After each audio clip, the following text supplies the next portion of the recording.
Energy media readers, as you know, the reduction of GHG emissions in the oil sands is a bit of a hobby horse of mine. I write about it and report about it a lot. And the Canadian Energy Research Institute has released a report on energy efficiency and industry. That sort of one of the topics in the report is about in situ oil sands production, SAGD as it's commonly known. So we want to talk about that with Allan Fogwill, who's the head of CERI. So welcome to the interview, Allan. Thank you. First question, just give us an overview of your study if you wouldn't mind. Sure. There's been a lot of discussion and analysis about energy efficiency since California started bringing this up in the 1970s. So in terms of the overall principles, we're not treading any new ground. But what we're trying to do at this point is really emphasize the fact that there is a competitiveness perspective that industry should be looking at with respect to managing their energy needs. And we're not looking at it from a greenhouse gas perspective in this case. We're looking at it in terms of very pragmatic financial costs and benefits.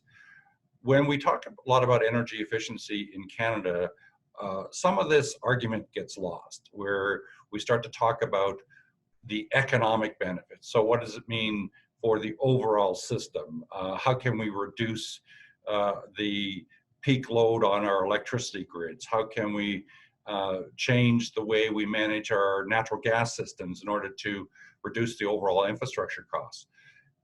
Some of this argument that we're talking about, which is the financial perspective from the individual or the individual company, is to really clarify that there is a benefit to those industrial customers. Right, I noticed that in your executive summary, you said very clearly, this isn't about subsidized efforts at increasing energy efficiency. It's all about what's on the market and what can companies do to invest in ways to reduce energy, save costs, make themselves more competitive. So let's talk about one of those, and that is the in situ oil sands industry. What can that sector do to increase energy efficiency and save money? Well, there's two main areas that we've really identified. One is related to moving away from steam as its primary tool for mobilizing the oil, and the other one is cogeneration. And so in both those cases, we're looking at a lot of costs associated with providing the energy to those in situ activities. And there are ways that the industry can move beyond that to reduce their production costs. What are some of the, and I'm particularly interested in cogeneration because it wasn't that long ago that Suncor announced it would spend, I think it was $1.4 billion to improve its cogeneration at its main plant. And so it seems like companies are already, grasping the opportunity. Yes, they are. And it depends on the size of the facility that we're talking about. Sometimes if you get something very small, cogeneration is not practical. But in larger facilities, cogeneration can be quite practical because you're looking at a much higher overall efficiency to produce heat, which the industry needs, and electricity, which the industry needs, more so than just taking the electricity from the grid. And what about using renewable sources of energy? I know you didn't deal with this in the study around the emissions issue. Is there any talk about electrifying parts of this process as, in a way, in order to increase efficiency?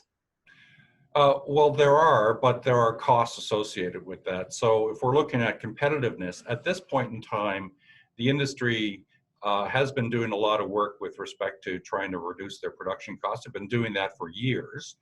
And while some companies and some research organizations, including the University of Calgary, have looked at various ways of electrifying the process, it's still, from our perspective, cost prohibitive for that to move forward.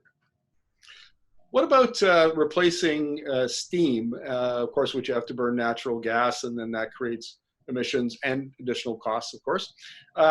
So are we going to be seeing a big move away from steam to solvents in the next little while? There's still some challenges with solvents. So what we're really seeing in terms of what's cost effective is a blend of those two elements. So a steam solvent mix and different solvents to be used with the steam. The industry is doing a lot of work with trying to move as far as possible towards the solvent approach, but there's still issues with recovering the solvent.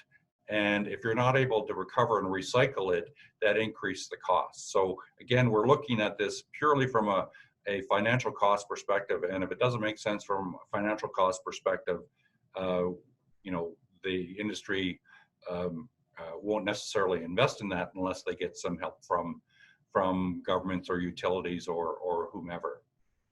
Well, Allan, thank you very much for this. We always appreciate talking to you and get that common sense, pragmatic approach to industry economics and energy economics. So we'll look forward to our next interview. All right, thank you.